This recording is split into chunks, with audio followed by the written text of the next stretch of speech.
narrado. Tú me has dicho narrado, yo voy a narrar. Narra lo que quieras. Bueno, buenas tardes. Sin más dilación empezamos esta sesión de tarde, que ya va a ser la última sesión de ponencias de este seminario. Y vamos a tener dos contribuciones. Espero que podamos tener algo de tiempo. Creo que sí vamos a poder hacer una última, pues, una especie de mesa redonda, donde los ponentes que estéis todavía pues estaréis invitados a participar. Y acabaremos un poco antes que ayer, ¿vale? La idea es que acabemos en torno a las 6, como mucho 6 y 10, estemos acabando. Tengo aquí a mi querida Esperanza Marrodán, una persona a la que tengo muchísimo aprecio y cariño, y además tiene una manera muy particular de ver la arquitectura y el paisaje en este caso, que yo creo que os va a cautivar a todos. Además, bueno, Esperanza es profesora en la Escuela de Navarra, en la Escuela de Arquitectura de Navarra. También es doctora por esa universidad y tiene un trabajo muy sólido, yo creo, en las intersecciones entre temas que parecen solaparse, pero no está tan claro cómo se solapan. Y estaba hablando con ella sobre lo que va a contar hace un rato y bueno, pues se llama El Jardín Narrado, la ponencia. Vamos a hablar de jardín y paisaje, esa extensión, ¿no? Esa duplicidad, jardín-paisaje, esos primeros jardines que surgen en las primeras palabras, ¿no? Esa relación que ella cuenta siempre también entre literatura y paisaje. Y con esa ponencia reforzamos un poco también esa labor de imaginar a través de la literatura, de representar con las palabras y de, el término que ayer me gustaba, ese imagar, ¿no? Ese dotar de imágenes a algo a través de la representación. No me extiendo más y os dejo con ella, que es un gustazo siempre tenerla y pues no nos queda otra que darte las gracias por estar aquí con nosotros. Bueno, gracias a ti, gracias a vosotros, porque David hace estas presentaciones que luego nos ponen un aprieto, o sea, porque nos pone un listón que lo dices, a ver si ahora estoy a la altura de lo que él ha dicho, ¿no? O de la imagen, hablando de imágenes, de la imagen que él tiene de nosotros. Bueno, yo sí que antes de empezar la intervención, por supuesto, agradecer a David Rejano también, la invitación a formar parte de este seminario. O sea, cuando David se puso en contacto conmigo, para contarme que tenían esta idea de hacer un seminario de representación del paisaje, ¿no? Paisaje y representación, y me propuso hablar de paisaje y literatura, pues yo, como siempre, como un kamikaze, pues le dije que sí, porque todo lo que hace David es garantía de encuentro interesante y a las pruebas me remito. O sea, llevamos aquí 2 días maravillosos. Pero claro, luego ya, cuando ya me fui a casa, dije, Dios mío, ¿qué he hecho? ¿No? Porque claro, la relación entre paisaje y literatura es una relación súper profunda, o sea, es muy extensa y ha sido abordada desde múltiples miradas y yo no soy especialista en ninguna, ¿no? O sea, ayer hablábamos con Lucía, ¿no? Reivindicamos el derecho a ser diletantes, o sea, que en el fondo nos interesan muchas cosas, sabemos un poco de cosas, interseccionamos cosas, pero si en la sala hay algún historiador de jardines o hay, por favor, luego cuando acabemos, pues que me ayude, que comente, que sugiera, que corrija, porque yo voy a hablar de muchas cosas a las que llego pues casi desde una vivencia personal.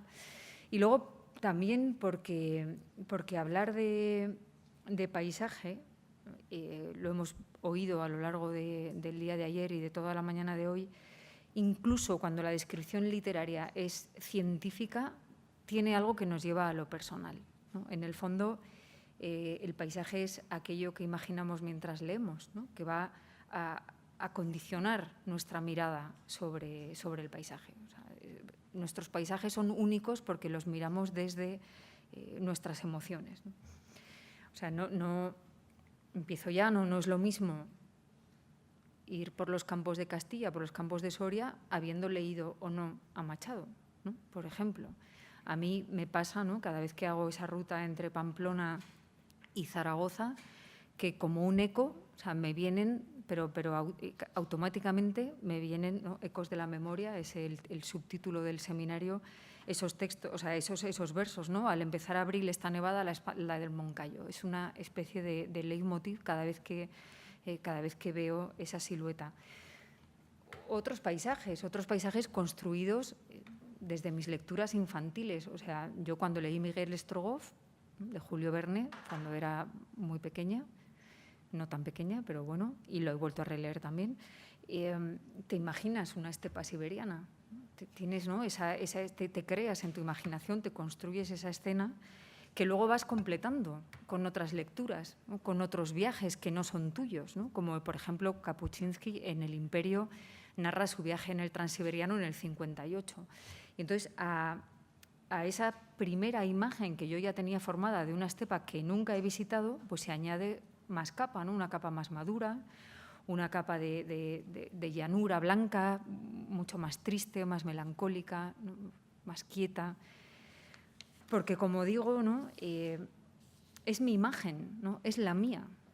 Y si algún día yo voy, que me encantaría ir a ver la estepa siberiana, será mi estepa siberiana, ¿no? Esta mañana se cerraba la mañana con esta idea entre representación, presentación. O sea, en realidad estamos hablando de una cosa muy emocional, porque cuando hablamos de paisaje, y lo hemos ido viendo y oyendo, no estamos hablando ni de la realidad que tenemos enfrente, ¿no?, de esa imagen, digamos, estática o inmutable del paisaje, más vinculada a las corrientes artísticas, ni estamos hablando del paisaje con el que interaccionamos, ¿no?, más o no solo, ¿no?, en la línea del Convenio Europeo, ¿no?, ese paisaje que nos envuelve y con el que interaccionamos, sino que estamos hablando de todo. Estamos hablando de lo que no vemos, del agua que no vemos. Ayer veíamos unas imágenes preciosas de raíces que no vemos y son paisajes. Estamos hablando de sonido, estamos hablando de olor, que también se podía hablar del paisaje olfativo, que también existe. Pero estamos hablando de memoria, estamos hablando de recuerdos, estamos hablando de vivencias. En realidad estamos hablando de cultura. En la introducción a este libro, que también salió ayer, de Joan Nogué, La construcción social del paisaje, o sea, él habla de esa doble dimensión. O sea, él dice que el paisaje es la proyección cultural de una sociedad en un espacio determinado con dos dimensiones intrínsecas relacionadas, ¿no? Una dimensión física, que es material y objetiva, y otra perceptiva, cultural y subjetiva, que es la que impregna al paisaje de significados y valores. El paisajista James Corner, a esta implicación de la mente en el paisaje, lo llama contenido eidético del paisaje, ¿no? Él dice, el paisaje redefine el mundo no solamente por sus características físicas y experienciales, sino también por su contenido eidético, es decir, por su capacidad para contener y expresar ideas y, por lo tanto, implicar a la mente. O sea, lo eidético, ya sabéis, que es el conocimiento intuitivo de la naturaleza de las cosas, que de alguna manera se opone a lo fáctico, ¿no?, a lo sensible. Y es por esta dimensión, por esta doble dimensión, por ejemplo, por la que yo considero que la polémica entre si el jardín es paisaje o no, ¿no?, paisaje-jardín, es lo mismo o no es lo mismo, es completamente absurda, ¿no? Porque en realidad, como dice Rosario Asunto, o sea, la relación del hombre con la naturaleza no es otra cosa que filosofía, ¿no? O sea, es una filosofía cuyo objeto de pensamiento es el paisaje, y cuya exposición en términos no conceptuales, estéticamente objetualizante, sería el jardín. Pero estamos todo el rato hablando de lo mismo, de esa doble dimensión, ¿no?, esa dimensión física, perceptiva, y esa otra dimensión emocional, ¿no? Y de hecho, ¿no?, esta dimensión subjetiva puede ser tal que podemos incluso hablar de paisajes que existen, pero que ni siquiera son reales. Ahí tengo a alguien que sabe mucho más que yo de estas cosas. Esta es la Tierra Media, de Tolkien, ¿no? Porque hay lugares que no existen, pero que tienen tanta entidad o más que otros que sí existen, ¿no? Estas palabras, que no son mías, son de Eduardo Martínez de Pisón, en una conferencia maravillosa que la podéis oír, la dio en la Fundación Juan March, que se titula Viajes fantásticos y viajes imposibles, paisajes de una tierra literaria. Entonces, en ella él va ¿no?, navegando por estas geografías, por estos paisajes, como dice él, ¿no?, que han construido otra tierra, o por lo menos, si no es otra tierra, es otra cara de la tierra, como la cara oculta de la luna. Y entonces, bueno, pues ahí tenéis los paisajes de 20.000 leguas de viaje submarino, Viaje al centro de la Tierra, ¿no? En nuestra imaginación tienen tanta entidad o más que los paisajes reales, ¿no? Pues como dice él, incluso todo lugar que existe no es totalmente real, sino que también está compuesto por fantasía. Y quizá ese lado de la fantasía es uno de los lados más gratos del mundo real. Creo que esta frase, en nuestro momento histórico en el que vivimos, sería muy necesario volver una y otra vez sobre ella. Bueno, o sea, como veis, o sea, todavía no he empezado a hablar de nada y ya la cabeza, ¿no?, empieza a irse por estos derroteros. Entonces, pensando, ¿no?, en que David me había pedido hablar de paisaje y literatura, y pensando en esa literatura que describe paisajes, y pensando también en esos paisajes que en realidad no son reales, pues dije, bueno, por hablar de algo, digamos, acotable y de lo que puedo saber un poquito, no mucho, decidí darle la vuelta, ¿no? Decidí probar a ver si podía hablar un poco de aquellos paisajes, aquellos jardines que van después de las narraciones. O sea, irme al momento originario, a los momentos fundacionales casi de todas las mitologías. Y podría empezar, de hecho, así, que me encanta porque ayer Juan también puso esta frase, ¿no? En el principio fue el verbo, ¿no?, la palabra, ¿no? En el principio, cuando no existía ni el mundo, ¿no?, cuando empezamos a construir la idea del mundo que tenemos actualmente. Y ahora sí puedo decir que empiezo, ¿no? En este libro, Giardini de Occidente, Giardini de Oriente, Pietro Porcinai y Attilio Mordini cuentan, ¿no?, que según el mito, la historia de Japón tuvo inicio cuando el puente que unía el cielo y la tierra fue destruido y Gimu Tenno se convirtió en el primer emperador de la tierra después de mucho tiempo bajo el gobierno no sin guerra de las divinidades del cielo. Debió quedar desde entonces en los hombres una nostalgia permanente de aquel puente, que era un camino al cielo, y de aquel cielo que se había convertido en una isla inaccesible. Quizá el alma de Japón se cierra en sí misma como Japón dentro de su mar, para poder encontrar en la vida de la naturaleza la presencia del paraíso. Y de aquella mítica nostalgia nacieron los jardines. Mítica nostalgia. ¿Nostalgia de qué? Nostalgia de paraíso, nostalgia de aquel momento previo, ¿no?, de paraíso, de equilibrio, de paz. Me gustaría voy a detenerme en algunos conceptos porque yo creo que es importante para entender, ¿no?, esta idea que me gustaría transmitiros, ¿no? La primera es la palabra nostalgia. Nostalgia, que proviene del griego antiguo, de la unión de dos palabras, nostos, que significa regreso, especialmente el regreso a la patria, es la palabra que se usaba en la antigua Grecia para hablar del regreso de los héroes de la guerra de Troya, que la usa Homero en la Odisea. Y luego está algos, ¿no?, la raíz de los analgésicos, de ahí viene la palabra, que significa dolor, ¿no?, pena, sufrimiento. O sea, nostalgia literalmente sería el dolor del regreso o la pena por estar ausente de la patria. ¿De qué patria, no? Del paraíso. Entonces, ese anhelo de lugares fecundos, de lugares felices, de lugares perdidos para siempre, es el origen de la idea de los jardines. Ahí tenemos la semilla de la que nacen los jardines. Y todas las culturas, sea cual sea su origen, han tenido esa necesidad, ese anhelo de generar jardines, ¿no?, ese anhelo de paraíso. Esos pequeños paraísos que van a recuperar esa idea del equilibrio perdido, ¿no?, a través de una construcción física.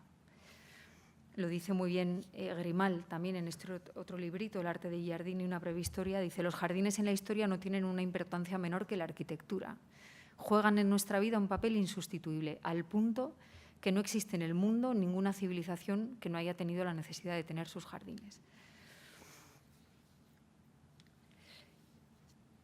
De hecho, ¿no?, el jardín, visto desde este planteamiento, encierra una idea del mundo. Es esa idea que expresa también el Jardín del Bosco, en el Jardín de las Delicias, en este doble juego, ¿no? El mundo que encierra el jardín que encierra el mundo. Porque los jardines están llenos de símbolos, ¿no?, de símbolos que traducen narraciones del origen del mundo a signos reconocibles. Y por eso, cuando hablamos de jardines, hablamos de mítica nostalgia. Hemos visto la palabra nostalgia, ahora nos podríamos centrar en la palabra mito, ¿no? Porque los jardines están directamente vinculados al concepto de mito.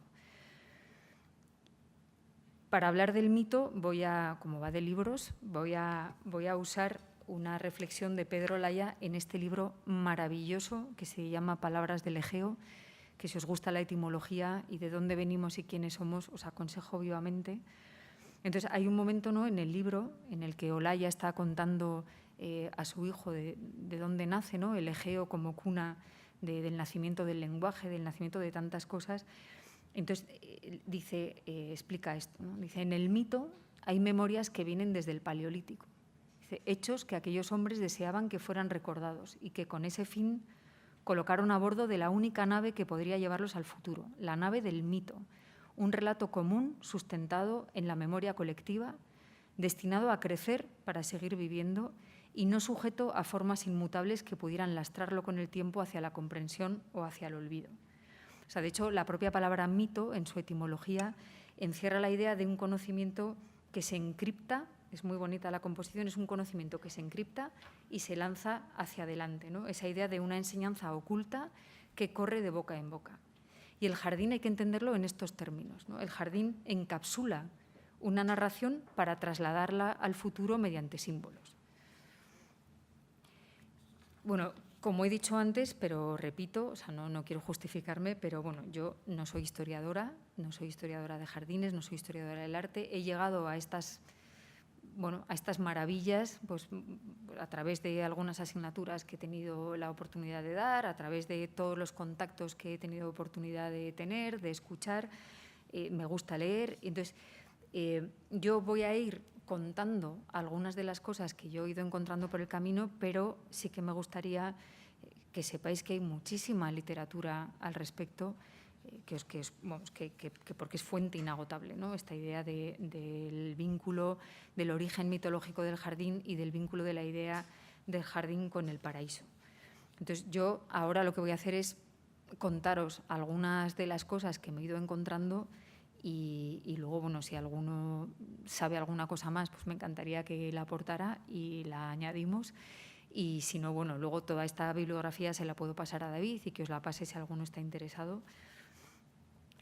Respecto a los mitos fundacionales orientales, ¿no? Citaba antes ese texto precioso de Porchinay y Mordini en relación al jardín japonés.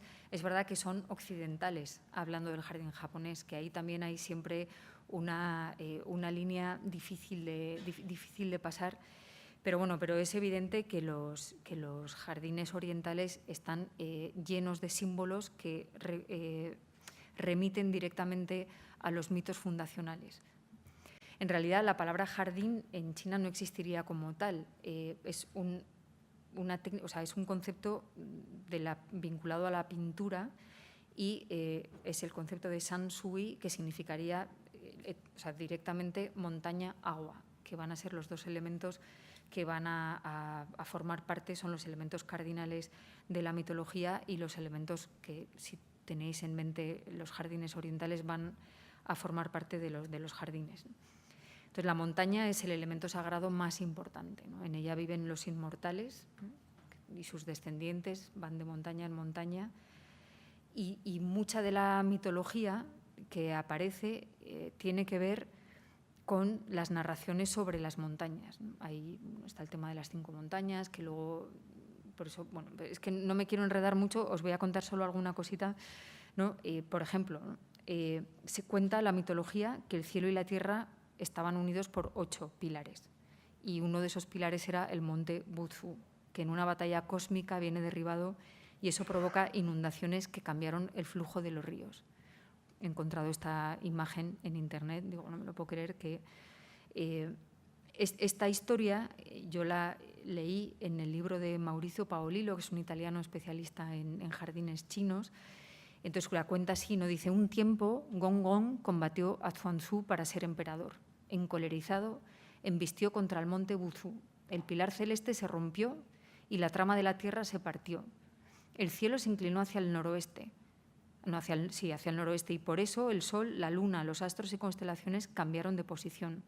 La tierra quedó incompleta hacia el sureste y por esto las aguas, los manantiales y los ríos fluyeron en esa dirección.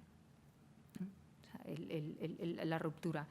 Entonces, aquí es maravilloso entender, ¿no?, esas relaciones que te surgen de esas lecturas paralelas, porque leyendo a Olaya, en ese libro que os he dicho que para mí ha sido un descubrimiento de la última etapa de mi vida, cuenta, ¿no?, que toda la mitología griega está llena de convulsiones, ¿no? El mar, Poseidón, el Hades, ¿no?, las montañas, las erupciones. ¿Por qué? Porque en realidad el mito, acordaos, está encapsulando algo que está pasando y lo está lanzando hacia el futuro. Y era una época en la que geológicamente la Tierra todavía era convulsa, ¿no? Teníamos todavía una geografía en formación, que es la que luego va a dar lugar a la Tierra como la conocemos ahora, ¿no? Sabemos que sigue teniendo actividad, pero en aquel momento, o sea, las erupciones, los maremotos, era una cosa normal. Entonces, encontrarte que esa relación, ¿no?, de esa narración mitológica que está contando por qué en ese momento estaba cambiando la geografía, están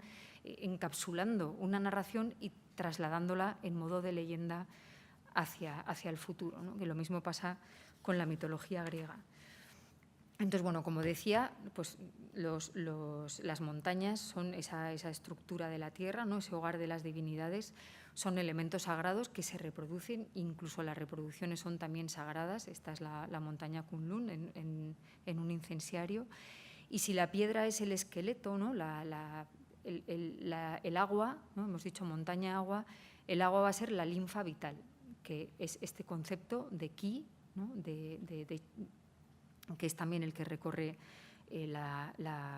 todo el tema de la cosmología china. Entonces, ese agua que en pintura, esa linfa vital, ¿no?, que en pintura se representa pues, que en forma pinceladas ondulantes, ¿no?, un poco turbulentas, y que es curioso, ¿no?, que también forma parte ese montaña-agua de la representación de nuestro paisaje interior.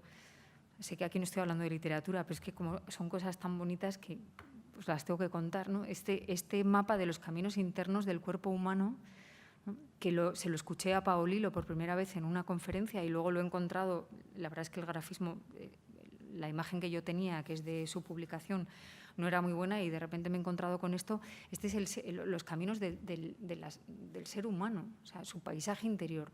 Cuando hablamos de ese equilibrio que en Oriente existe con la naturaleza, no es un equilibrio externo a la persona, es que ellos entienden que la persona en sí misma es un paisaje, ¿no? Es un paisaje en el que ya veis, ¿no?, la cabeza es el monte Kunlun, que es la residencia de las divinidades supremas del taoísmo. Va descendiendo, ¿no?, esa linfa vital por ese acantilado, ¿no?, que baja entre montañas, que es la espina dorsal. Al final hay una noria que devuelve la linfa vital hacia arriba. El hígado y la vesícula son un bosque, el estómago es un granero, ¿no? Es esa representación del paisaje.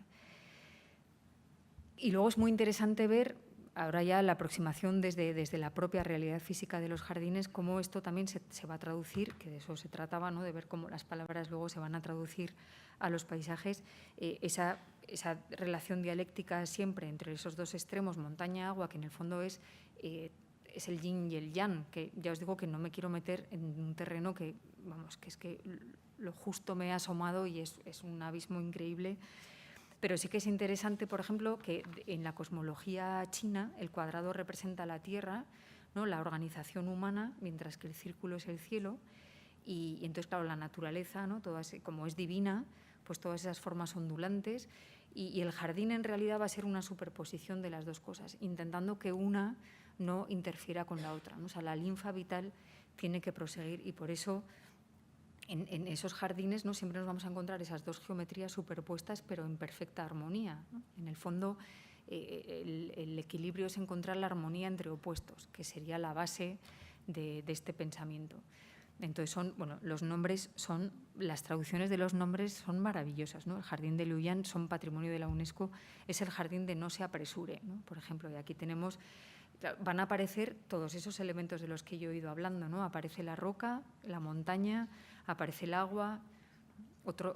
Este es el jardín del administrador humilde, también de patrimonio de la UNESCO, ¿no? Y siempre nos vamos a encontrar, ¿no?, esas dos geometrías superpuestas con todos esos elementos que han ido apareciendo, ¿no? Sobre todo el tema de la montaña y del agua, sobre todo el agua en distintas situaciones, pero la montaña, la roca siempre emergiendo del agua, ¿no? En esa idea de equilibrio.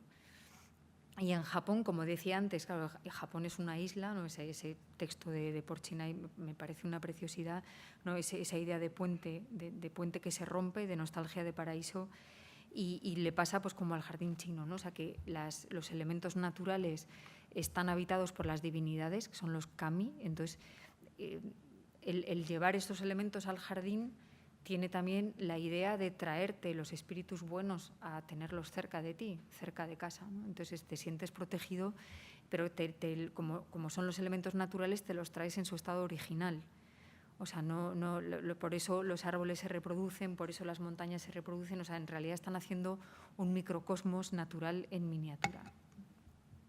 Son jardines, bueno, recuperan esos elementos que también están presentes en el jardín chino, la montaña, el agua, el puente, ¿no? La idea del puente, ese puente que unía el cielo y la tierra, ¿no? Ese anhelo de paraíso, acordaos, ¿no? Que es un anhelo de paraíso, ¿no? Necesito el puente como símbolo que encripta esa narración.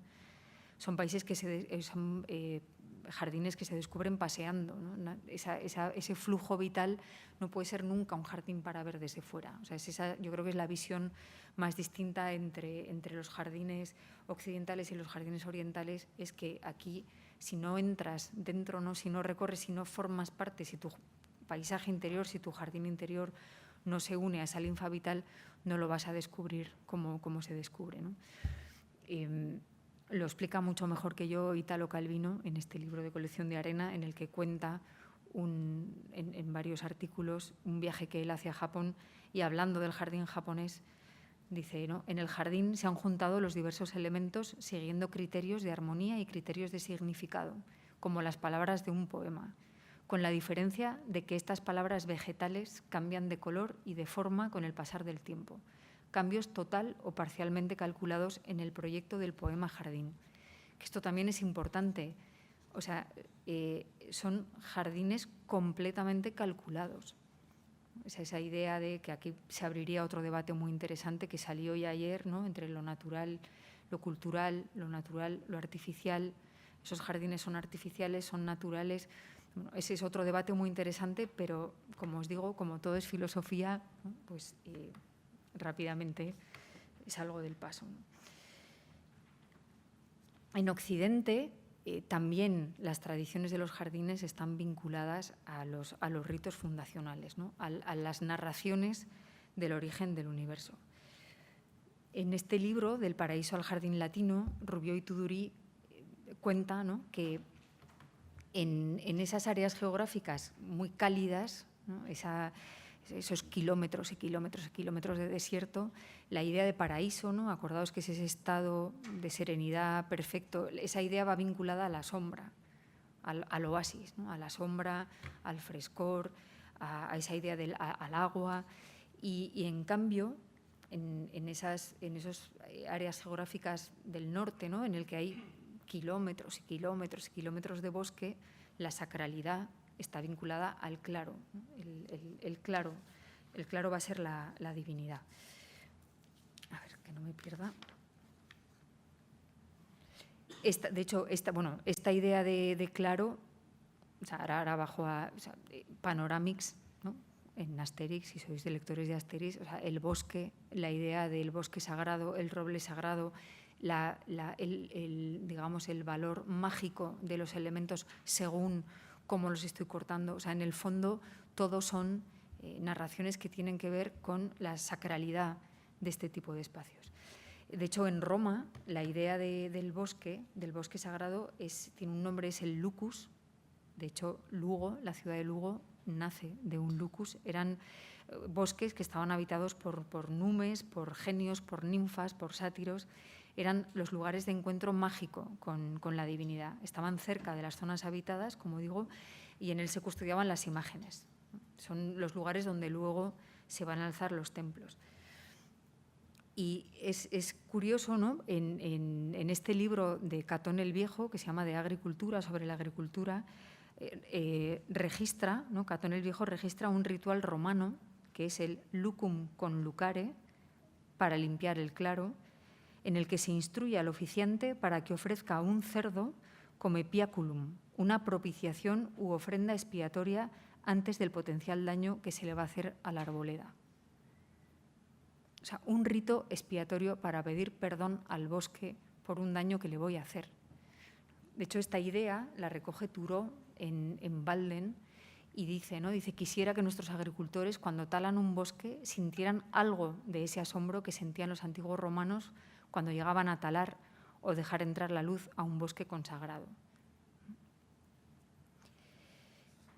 Pero bueno, la idea de paraíso en estas culturas occidentales viene normalmente asociada a la idea de jardín cerrado, ¿no? Del hortus conclusus, que aquí también se podría hablar, que el hortus viene del orto, que era otro tipo de jardín, porque aquí estamos hablando de recreaciones que no tienen que ver con el, digamos, con el explotar la tierra, o sea, es decir, con la agricultura, y de hecho por eso normalmente los jardines nacen siempre en las culturas ricas, porque pueden dedicar un espacio a anhelar el paraíso, ¿no? O sea, no son para alimentarse, son para alimentar el alma, pero no para alimentar el cuerpo. Entonces es curioso, volvemos a la etimología, que la propia palabra paraíso, ¿no? Que procede del persa, paerdis, que es cercado, que está compuesto de paer, alrededor, y dis, que sería crear. O sea que literalmente la palabra paraíso significa hacer un cercado, ¿no? Crear un límite. De hecho, también la palabra jardín, si analizamos su etimología, viene de esa idea de espacio protegido o de dimensión definida.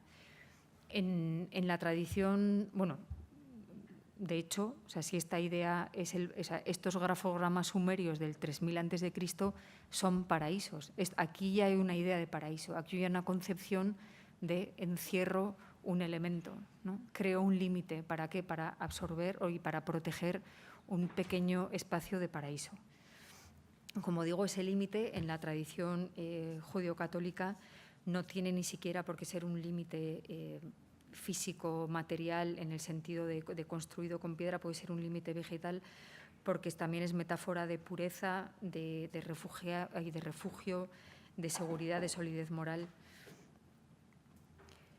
Y en nuestra tradición, como decía, en la judeo-católica, antes leía el mito fundacional de Japón, pues aquí estaríamos hablando del Génesis, ¿no? En el principio fue el verbo, ¿no? Dice el Génesis: el Señor Dios plantó un jardín en Edén hacia oriente y colocó en él al hombre que había modelado. El Señor Dios hizo brotar del suelo toda clase de árboles hermosos de ver y buenos de comer. Además, el árbol de la vida en mitad del jardín y el árbol de conocer el bien y el mal. En Edén nacía un río que regaba el jardín y después se dividía en 4 brazos. El primero se llama Pisón y rodea todo el territorio de Javilá, donde se da el oro. El segundo río se llama Gijón y rodea toda la Nubia. El tercero se llama Tigris y corre al este de Asiria. El cuarto es el Éufrates. El Señor Dios tomó al hombre y lo colocó en el jardín del Edén para que lo guardara y lo cultivara. Y este es el jardín. Esta es la realización física del jardín, ¿no? Así la dibuja el paraíso terrenal, lo dibuja Athanasius Kircher en 1675 como un paraíso, es decir, un hortus conclusus, un espacio cerrado con 4 puertas guardadas por 4 arcángeles, con el árbol de la ciencia en el centro y el árbol del bien y el mal, porque había 2 árboles en el paraíso, no solo el de la manzana, y los 4 ríos. Los 4 ríos que se van a convertir en ese leitmotiv que va a recoger todas las representaciones de los jardines que nacen, como digo, directamente de esta narración mitológica del origen del mundo. Aquí es un manuscrito del siglo XII, pero, por ejemplo, ayer no sé a quién le comentaba que había metido esta imagen, este es el mapamundi de Salterio, ayer hablábamos, o sea, los mapas daría para otra charla, o sea, maravillosa, ¿no?, de cuando se dibujan esas geografías que todavía no se acaban de conocer y se dibujan en base a leyendas, pero aquí arriba, ¿veis?, ¿no?, hago un zoom, el jardín del paraíso con Adán y Eva, el árbol de la ciencia y los 4 ríos que emergen del paraíso y riegan toda la tierra. Más representaciones, ¿no?, mapa del jardín del Edén antes de que Dios lo destruyera en el diluvio, veis ahí los ejes, el jardín, el hortus, que en este caso es un río, que es el que va, como digo, es la base sobre la que se van a diseñar los jardines medievales, que luego se van a ir complejizando, porque el jardín, cuando se estudia la historia del jardín, en realidad esta parte, digamos, simbólica o mítica de esa nostalgia de paraíso cada vez viene a menos y se va sofisticando el diseño y, ¿no?, complejizando. Entonces, el jardín cortés, luego el jardín renacentista, luego el jardín barroco, ¿no?, que es ahí ya, digamos, que la parte de símbolo viene a menos y digamos que se explota más la parte sensorial o la parte, digamos, más física de la emoción que puede provocar un jardín. También el Corán está lleno de elementos que hablan del paraíso como un jardín. Y a ver si no me pierdo. Es que no sé si he metido... Quería haber metido, hay una de las, el Corán está dividido en suras, que serían como nuestros versículos de las suras y las aleyas. Otra de las cosas que no sé, que también me he asomado por esto, pero bueno, hay una en la que habla de los 4 ríos, que en realidad no son 4 físicamente porque hay más, pero es el río es que no quiero decirlo mal, del agua, del vino, de la leche incorruptible y el miel. Y están presentes también en todo el dibujo físico de los jardines. Jardines, con esta alfombra vuelvo a los jardines imaginarios. O sea, en esta alfombra, o sea, es que se pueden oír los pájaros.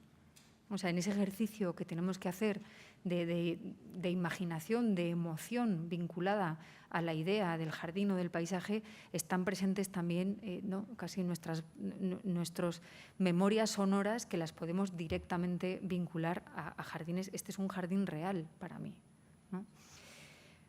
Entonces, como digo, también esa idea de la geometría, del hortus conclusus, el jardín cerrado, el agua que va regando todos los elementos, ¿no?, va dando lugar pues, a jardines, estos son los de los mausoleos, pero bueno, va llenando el jardín de elementos. Aquí he metido algunas de las suras que hablan del paraíso como un jardín, ¿no? A los que creen y hacen buenas obras les haremos entrar en jardines, debajo de los cuales fluirán ríos eternamente para ellos. Tendrán en ellos esposas purificadas.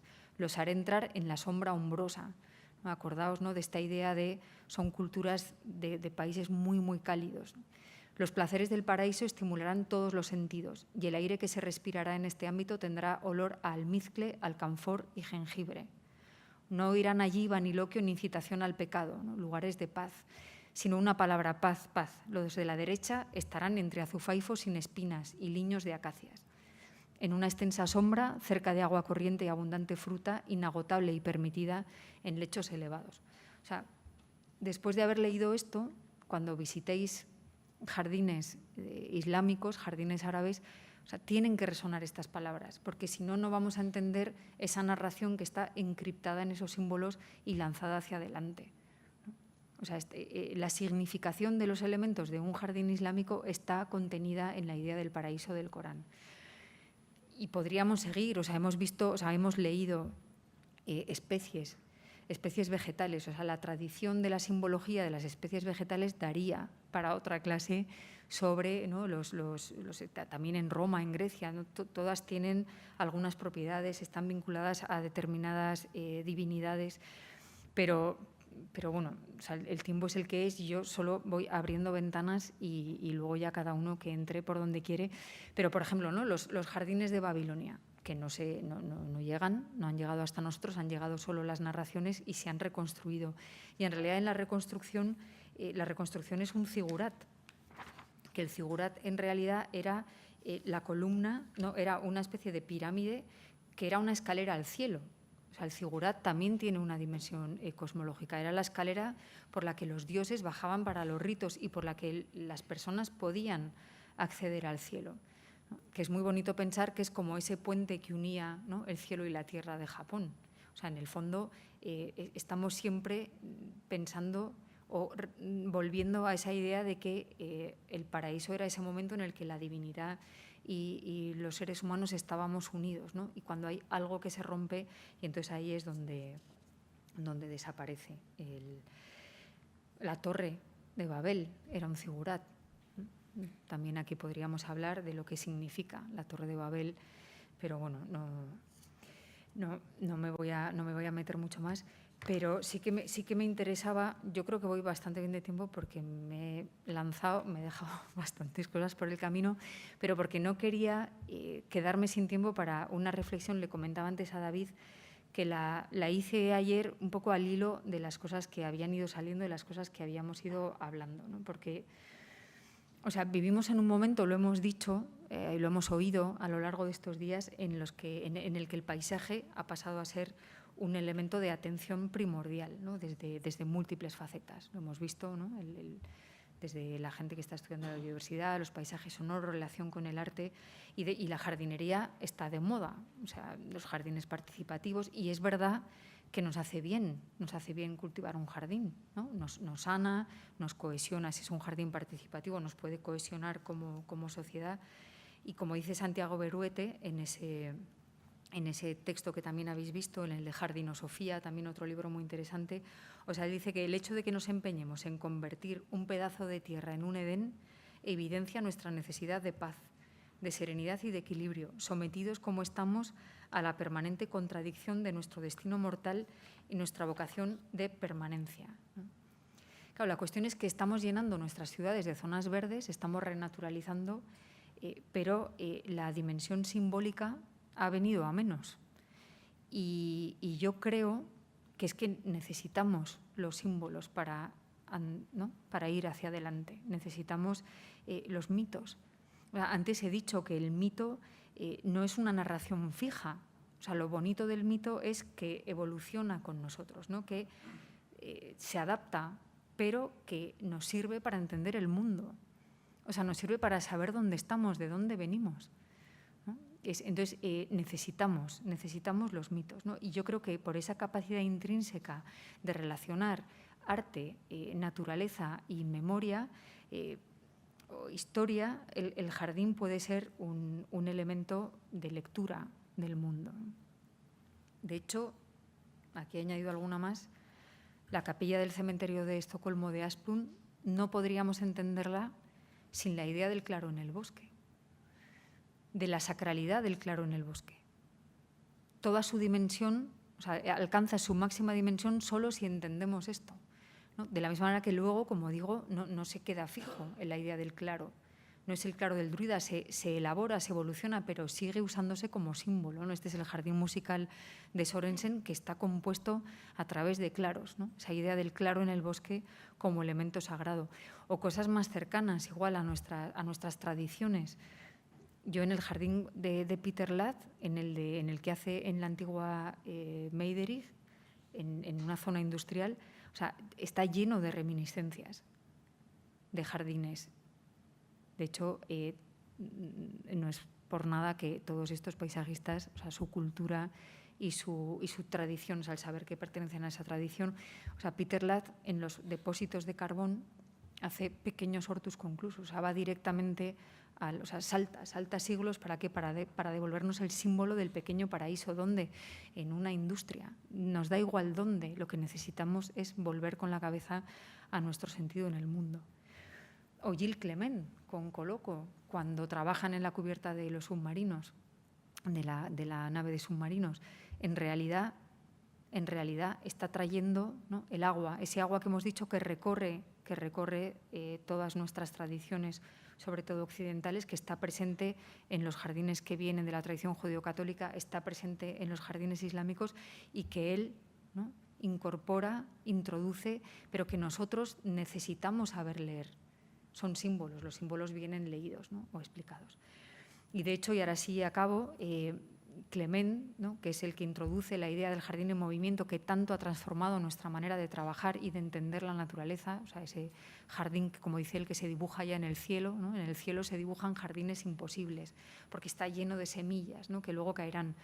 Luego habla del tercer paisaje, que esta mañana ha salido también en alguna charla, ¿no? En cuanto dejamos esos lugares de la incertidumbre, allí te va a aparecer un jardín. Y eso le lleva a su último concepto, que es esa idea de jardín planetario. Y él, cuando lo define, dice que la idea de jardín planetario, esa expresión, sugiere nostalgias del Edén. Ese sueño se impone hoy cuando la Tierra se nos presenta tan pequeña y frágil, porque el temor de un apocalipsis de contaminaciones nos provoca la esperanza de una utopía, de un mundo que proteja su belleza, su bienestar y su futuro. Un mundo donde la relación entre el hombre y la naturaleza sea una preocupación permanente de las sociedades de todo el planeta a través de la infinidad de posibilidades que dan las tradiciones culturales, los requerimientos de la técnica y la visión de los artistas.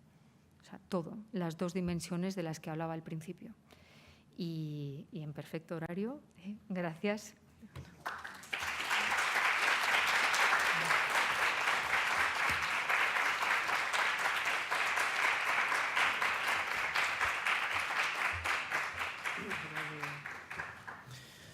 Muchas gracias, Esperanza.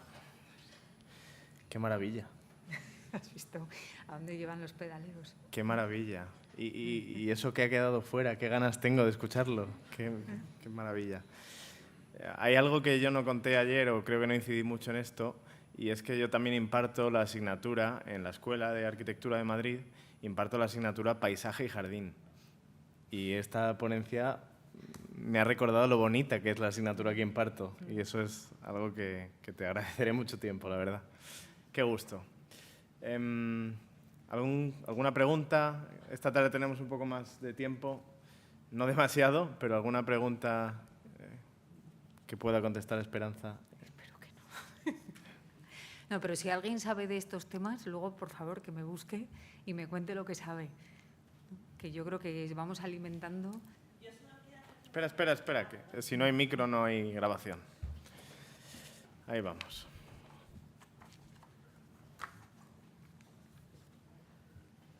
Que solo quería hacerte un comentario, que me parece mucho más interesante que compartas tu visión, como lo has hecho, tu experiencia y tu conocimiento, que todo lo demás. O sea, para mí, lo más importante de todo lo que estáis compartiendo hoy son vuestras vivencias. O sea, yo entiendo que nos educan a dar otro conocimiento, pero ese conocimiento no es sabiduría. Y tú nos has aportado esa sabiduría, pues, y todos los demás. Gracias. Con lo cual, quiero comentar eso, porque de niños nos inculca mucho como hay que hacerlo muy bien y hay que ser perfectos. No, eso es un rollazo. Eso se aprende, pero luego el maestro verdadero enseña su vivencia. Con lo cual, gracias. Muchísimas gracias. Justo ayer te voy a recomendar un libro, ya que hoy va de libros también, o al menos este ratito. Ayer hablaba yo de un libro, comentaba con David, con Lucía. Se llama La Escuela del Alma, que es de José María Esquirol, que es un filósofo, también uno de los descubrimientos de mi última época. Y entonces él dice, ¿no?, que se enseña con la mano, con el dedo, ¿no?, instruyendo. Yo sé algo, te lo cuento, que tú no sabes, pero que se educa con el corazón. Entonces, habla de esa dualidad que, bueno, o sea, estoy contenta de tu comentario porque creo que nos pone a todos en una situación muy buena, ¿no?, de abrir corazones antes que... Pero es que yo creo que con el sistema de evaluación, que hay que evaluar y hay que no sé qué, que tenemos esa presión de ser perfectos, de contar un montón de cosas, como ha dicho el filósofo no sé quién y no sé cuántos, muy bien, pero dime que, o sea, lo importante del ponente es que cuente lo que piensa, lo que siente, lo que ve, eso no se puede olvidar y ya está, o sea que gracias. Gracias. Muchas gracias. Un comentario, Manuel. Perdón, porque no es una pregunta, pero ya que hemos empezado este turno, me gustaría decir algo. Te conocí cuando estuviste en la tesis doctoral en el Tribunal de Isabel Rodríguez de la Rosa y ya ahí me conquistaste. Entonces, gracias, te lo digo de verdad. Yo venía con muchas ganas de ver qué es lo que nos tenías que contar hoy y desde luego me ha fascinado. ¿Por qué? Sobre todo porque ahora mismo llevo varios años inmerso en mi tesis, que espero leer muy pronto, buscando o intentando descifrar qué fue el claro del bosque para María Zambrano. Y de repente tú hoy me has traído claros del bosque. Así que necesito hablar contigo porque desde luego hoy me has llegado al corazón. Muchas gracias. Muchas gracias. La verdad es que, bueno, o sea, estoy súper abrumada. Muchísimas gracias. O sea, en el fondo lo de los diletantes, Sofía, funciona, ¿no? Creo que Luis... Sí, solo un pequeño... Siempre me hizo un poco de, digamos, curiosidad como en el mundo, digamos, latino hay esta división entre lo que es huerto, ¿no?, huerta, hortus y jardín, ¿no?, como términos. Por ejemplo, en inglés, ¿cómo se define huerta? vegetable garden, como si fuera un otro tipo de jardín. Y eso se conecta un poco con lo que hablábamos antes, ¿no? ¿Será que un jardín puede servir también para producir alimentos o son conceptos separados? Sí, o sea, en el fondo, en algunos de estos libros que he puesto, se habla mucho de esa etimología, porque el hortus conclusus, que luego al final viene asociado a la idea de jardín, en realidad era el orto, o sea, el que servía para producir. Pero bueno, yo creo que al final muchas veces nos perdemos en discutir sobre palabras. Por eso yo es que el otro día tuvimos un lío en la escuela entre paisaje y jardín. No, es que a ver, el paisaje, el jardín es otra cosa, ¿no? Es que es todo lo mismo. Entonces, no nos perdamos en palabras, hablemos de esas dos dimensiones, ¿no? La emocional y la... Entonces, en el fondo, esa es la que impregna todo. Entonces, es que en el fondo todo es el jardín planetario. Es que yo, me compro esa definición y por eso he acabado con eso, porque creo que es una cuestión de no perdernos en palabras, aunque es verdad que la etimología es muy interesante. Es que yo amo palabras. Me gusta ir a buscar los orígenes, ¿no? Pues busca el libro de Olaya, que te va a encantar. Pues muchas gracias, Esperanza. A ti.